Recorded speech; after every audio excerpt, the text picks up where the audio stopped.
Good morning, folks, and welcome to another edition of City Hall Live. I am Joe Abeta, and today our guest is Porfirio Chavarria. He is the Wildland and Urban Interface Specialist for the city of Santa Fe. How you doing, sir? Doing well. Thank you for having me, Joe. No, thanks for coming on. So I guess the first question would be for folks is, what does a Wildland and Urban Interface Specialist do? So the Wildland Urban Interface Specialist does is talk to homeowners about their risk from a wildfire. Okay. And Wildland Urban Interface is a term used by fire professionals to denote that area where a forest fire will come into that urban area and pose those folks at risk from a wildfire and have losses to homes and properties, life, and possibly also the infrastructure and businesses that are in that area. So along all the east side of Santa Fe, a lot of those folks live next to wildland, right? Certainly, yes. And they would be the most affected in our community. I think so. I think that's where you would expect the most intense fire. We do get quite a few fires that are less intense but still at risk down on the south and east sides of the city and west sides, where we have more of a grass component, fast-moving fire that people should be aware of as well.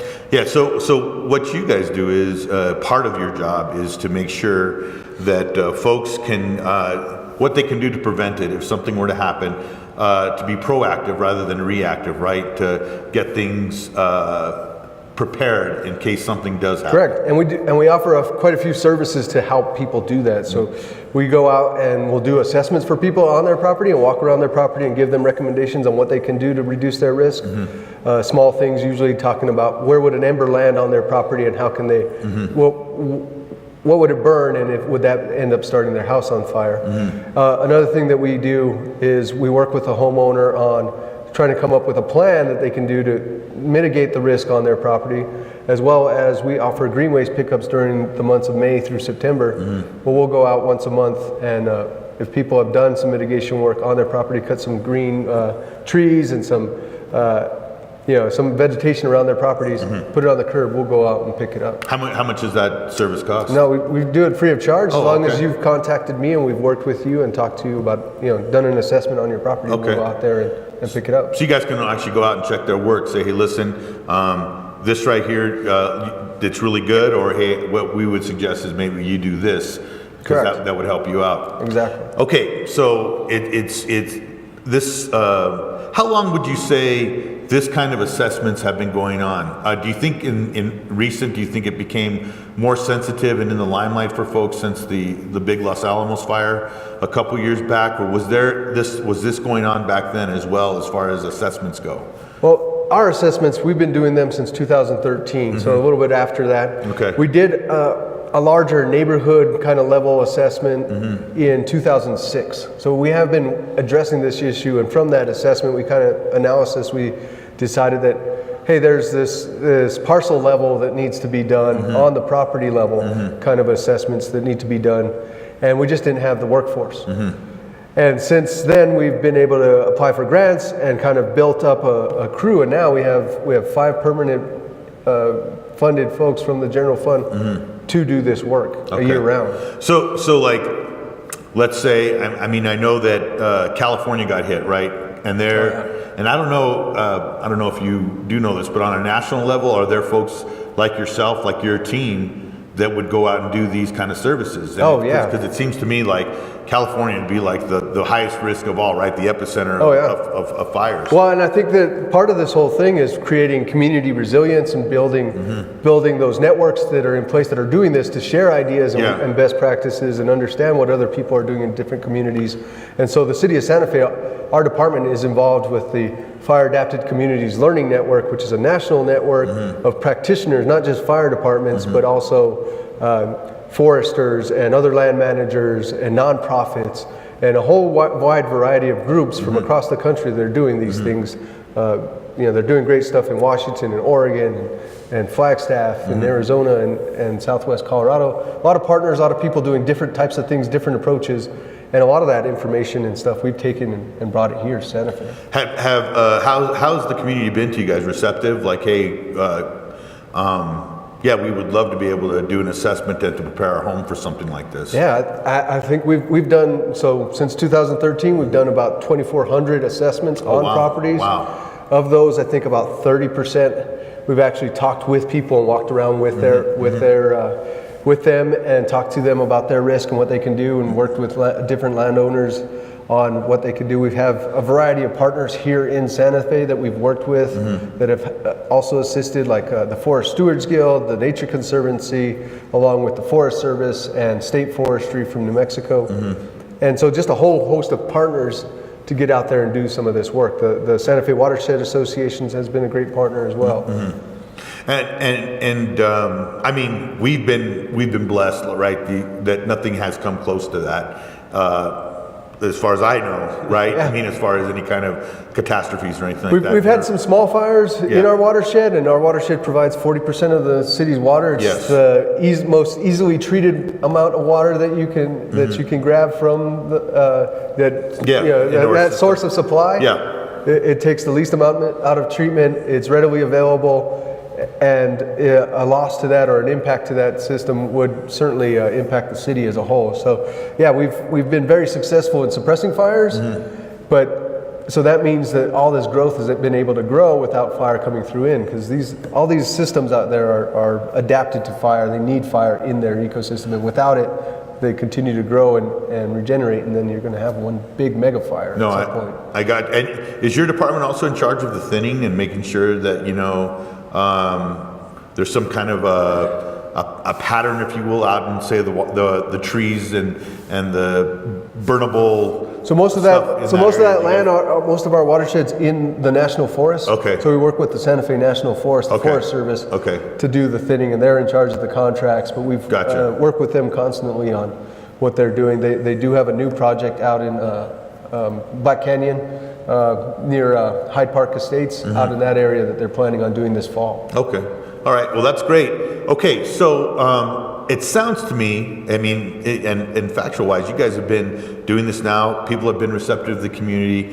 What if folks that are watching this possibly say, "Hey, I would love to be able to, for them to come out for an assessment"? How would they get a hold of you guys? The best way to get a hold of me is just to give me a call. Okay. So, 955-3119 is my office number. Leave a message, or or if I'm in the office, you'll get a hold of me, and we can talk and figure out what we want to do for your community and what we can do for your specific property. Other things that people can do is go to the Santa Fe website and go to the fire department page, and there's wildfire preparedness on there, and they can look at that 2006 assessment. There's also some other materials in there that they can download and look at to think about what they can do around their risk. Another big thing that we're working with, so I mentioned that we have a lot of partners, and we built this coalition of partners called the Santa Fe Fireshed Coalition. That's really looking beyond Santa Fe. From Glorieta all the way up to the ski basin and everything in between, and taking a look at that and seeing what that risk is and what that would impact if you had a large fire across that landscape, what that impact would be to the community. So SantaFeFireshed.org is a great website to go to. There's a lot of information in there. There's places you can sign up for field trips and understand more, get the latest on the current events and any kind of public meetings or events that we're planning. And speaking of events, you have some coming up, correct? Yeah, so today we're starting our... which is April 4th. Yes, correct. Yes, okay. So today, April 4th, this evening at REI from 5 to 7 o'clock, we will be doing a seminar series every Wednesday for the next every other Wednesday for the next month or so. We'll be having a seminar series. Tonight we're going to do Nepa Planning, which NEPA stands for the National Environmental Policy Act, which was signed in the 70s. And that's basically the analysis that needs to take place on federal land to do some of these thinning projects, mitigation projects. And so understanding what that process is and giving people an idea of where they can participate and what they can understand the differing levels of what analysis takes place during that process. And that's for the public? And that's for the public, and it's free. It's at REI, it's in the back room in REI, and they have a community room there.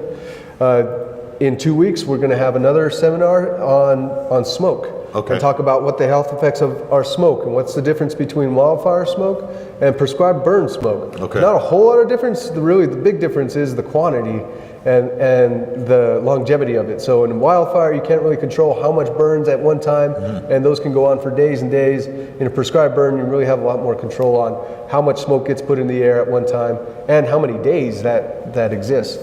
So there's a lot more control in that respect. And then 2 weeks from then, we're going to talk about flooding and post-fire debris flows. What happens after a fire? Yeah. And what does that threat pose? Because really, fire's not the end. That's just the beginning of the event or the journey that people will take from the devastating effects. So Los Alamos, like you mentioned, Las Conchas fire in 2011, that's a great example of post-fire effects. There's, Frijoles Canyon in Bandelier got washed out. Santa Clara Canyon got washed out. And that's because of the rain that came afterwards, the right? Dixon Apple Orchard got washed out. There's a great video, a flooding video on that.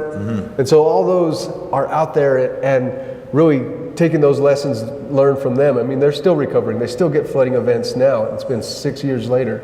7 years later. And you see that like in California now, right? Because they had those big fires going on, and now the rain's been hitting them, and there's been like these mudslides, and the foundations have broken with the houses. The houses are sliding down hills.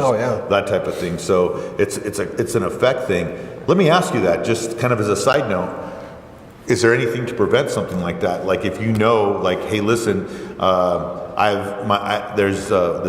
the trees around my house have been totally burned out, and I need something to be able to hold up this my piece of land on my house, my foundation, because if it rains, I know I'm sliding.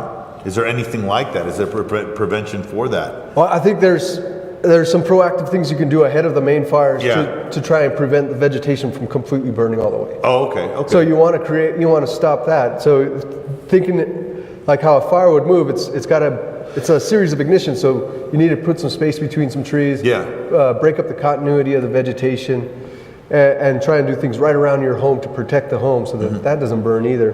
But if and then you're thinking after the fire, maybe that fire didn't even hit your area, but you're in maybe a low-lying area, say Upper Canyon, and you have a fire up high, and now there's these debris flows that are coming. I think there's some structures that can be put up. There may be some opportunities to put some small like earthen dams or some mitigation structures, but in some cases there's really nothing that we can build that will mitigate that loss. Earth's going to move the way it's going to move, right? Nature's going to move. Yeah, there's, like I mentioned, Santa Clara and Bandelier and the Dixon Apple Orchard. There were some structures that they put in place before those rains came. But it just didn't do anything. And those just got washed out. Wow. And it was a pretty amazing event. I mean, you're talking a lot of sediment moving.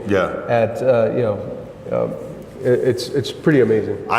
Here's another. We're going a little bit deeper into it, but since I have you and you're the expert in this stuff, I have to say there's that footage of the car driving during those California fires in the highway, and there's just like this engulf of flames. Do you remember that? Yeah, I think so. I mean, has that I don't know. Have you ever been in that kind of situation before, where you've been in personally at a fire physically? I've certainly driven through fire scenes like that, where the fire's on both sides of the road. I've certainly driven through those types of areas. Lots of times they look a lot scarier on the video than they are. Than they do. And they're certainly scarier for someone who's never experienced that. It seems overwhelming. It would seem overwhelming to someone in your profession too. Like, how are we going to fix this? How are we going to do this? Yes. Right? Well, and I think, the command structure that's set up for fires, and everybody has a role, and people are expected to do that role and know their job and know what they're doing. And yes, it can be overwhelming if you look out the big picture, but really it's trying to focus on what that little piece that you can do. And if everybody's doing their little piece, then it kind of gets to the whole and ends up at least suppressing these fires at some point. All fires start small and all fires go out. Gotcha. It's just what happens in between.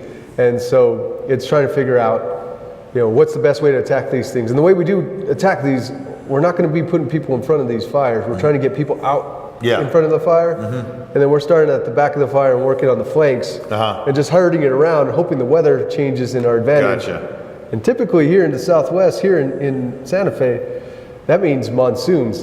And so we're getting this fire that burns really through, and then you get rain. And so, like, it's really a quick turnaround. A lot of times you don't have time to put those structures in place for the flooding. Does rain help out when, say, if we get like a really big downpour during a forest fire? Does that help you guys out? It helps considerably. Even if it doesn't rain necessarily, even if you have just the increased humidity and the cloud cover and the decreased temperatures, those are just definitely those are monumentally helpful.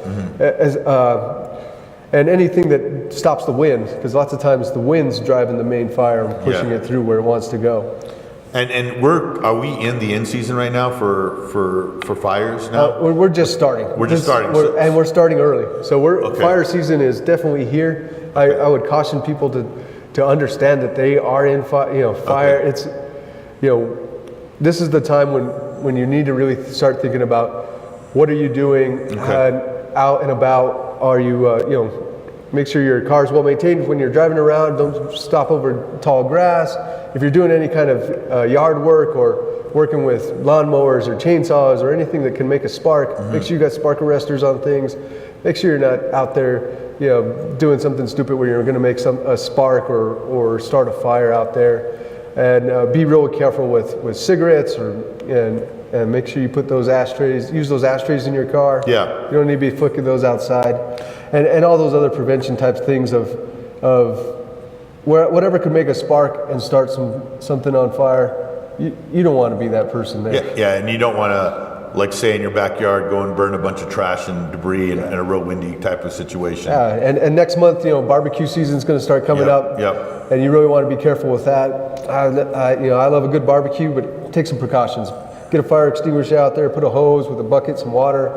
Clean your grill of other stuff, right? Because you got to clean that grill and what's underneath it too, because sometimes that stuff will catch fire. Oh, yeah. And then, you want to empty all those grease traps and get the grease out of there. Exactly. There's lots of times rodents and birds or other animals try to nest in there since it's been sitting there over winter. So you want to maintain your equipment, maintain whatever it is that you're doing, and really just be cognizant that, hey, if there's a chance that whatever your activity is doing, maybe you're out welding or something that might start a fire, take some precautions. Put a bucket of water out there, get a shovel, put maybe a fire extinguisher, have something so that if you do accidentally start a fire, take some action that you can prevent that. So you're going to have 3 seminars, right? Correct. And one starts tonight on April 4th, tonight at REI starting at what time? It's going to be starting at 6 o'clock and going till 7. Okay, and then after that there'll be 2 other ones that are scheduled. You can go to the city's website to look at those schedules. You can go to SantaFeFireshed.org to look at those schedules. Okay, SantaFeFireshed.org, and the events are free. Correct. And there'll be future ones too as well, and those will be posted. Okay. And there's plenty of other events. Another event that's coming next week from April 10th through the 12th is the Wildland Urban Fire Summit, which is a statewide summit. People from all over the state come. Some people come from other states as well to come and sit in and learn about what's the latest and best on wildfire. What are those issues? And part of that, there's going to be a community night on the 11th, April 11th, that evening at the Lodge here in Santa Fe.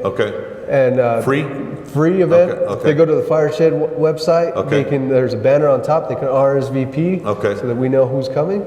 And it's a chance to come and meet myself and everybody else here in Santa Fe that's working on wildfire issues. All the experts. As well as everybody else who's working on these issues across the state. Okay, well, awesome.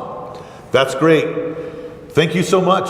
Thank you. Oh, another thing, folks, starting today, April 4th, we'll be running also our PSA that we did a few years back. That's right. It's still relevant.